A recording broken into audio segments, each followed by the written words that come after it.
క్రైస్తవుల వల్లే ఇండియాలో ఆధునిక వైద్య రంగం వచ్చిందని మీకు తెలుసా? అసలు ఏం జరిగిందో వివరంగా చెప్తా.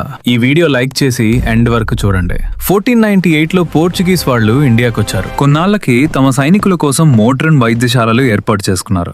కానీ అప్పటి భారతీయ ప్రజలు నాటు వైద్యంపై ఎక్కువ ఆధారపడేవారు. అప్పటికే క్రైస్తవ మిషనరీలు ప్రజలకు తమ వంతు సహాయం చేస్తూ ఉండేవారు. ఒకరోజు రాత్రి ముగ్గురు వ్యక్తులు ఇడాస్ కడ్డర్ అనే క్రైస్తవ మిషనరీ మహిళ ఇంటికి వచ్చి తమ భార్యలు ప్రసవ వేదనల్లో ఉన్నారని తమరు సహాయం చేయాలని కోరారు. కానీ ఆమెకు వైద్యం రాదు. అలాగే ఇంకో డాక్టర్ కూడా అందుబాటులో లేరు. ఆమె నిస్సహాయురాలైంది. ఆ గర్భిణీ మహిళలు చనిపోయారు. ఈ సంఘటన ఆమెను ఎంతగానో కలిచివేయడంతో ఆమె యుఎస్ఏ వెళ్లి వైద్య విద్య అభ్యసించి తిరిగి ఇండియా వచ్చి ఆంధ్రాలోని నెల్లూరులో స్థిరపడ్డారు. 1900 సంవత్సరంలో ఒక గదిలో డిస్పెన్సరీగా వైద్యం చేయడం మొదలుపెట్టారు. ఆ రూమ్ తో ఆపకుండా ఇంకా డెవలప్ చేసి ప్రసిద్ధి చెందిన Christian medical college and hospital సిఎంసిని వెల్లూరులో స్థాపించారు. ఆ తర్వాత మహిళలకు, నర్సులకు వైద్య శిక్షణ ఇవ్వటంపై ప్రత్యేక దృష్టి పెట్టారు. అలాగే డాక్టర్ క్లారా స్వైన్ అనే పోర్చుగీస్ మిషనరీ మహిళ ఉత్తర భారతదేశంలో ముఖ్యంగా బరేలీలో మహిళల కోసం ప్రత్యేకంగా వైద్య సేవలు ప్రారంభించారు. ఆసియాలో మహిళల కోసం మొట్టమొదటి వైద్యశాలను స్థాపించిన ఘనత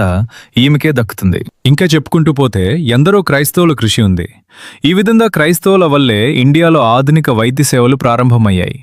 ఈ వీడియోని క్రైస్తవుల ఇండియాకి ఏం చేశారని వాగే మూర్ఖులకి పంపండి. ఫన్నీ రీల్స్, వృధా రీల్స్ షేర్ చేయడం కన్నా ఈ వీడియో మీ ఫ్రెండ్స్ లో ముగ్గురికి తప్పకుండా షేర్ చేయండి. ఒకవేళ ఈ వీడియోకి పార్ట్ 2 కావాలంటే పార్ట్ 2 అని కామెంట్ చేసి మన ఛానల్ సబ్స్క్రైబ్ చేసి పెట్టుకోండి. ఎందుకంటే మీరు తెలుసుకోవాల్సింది చాలా ఉంది.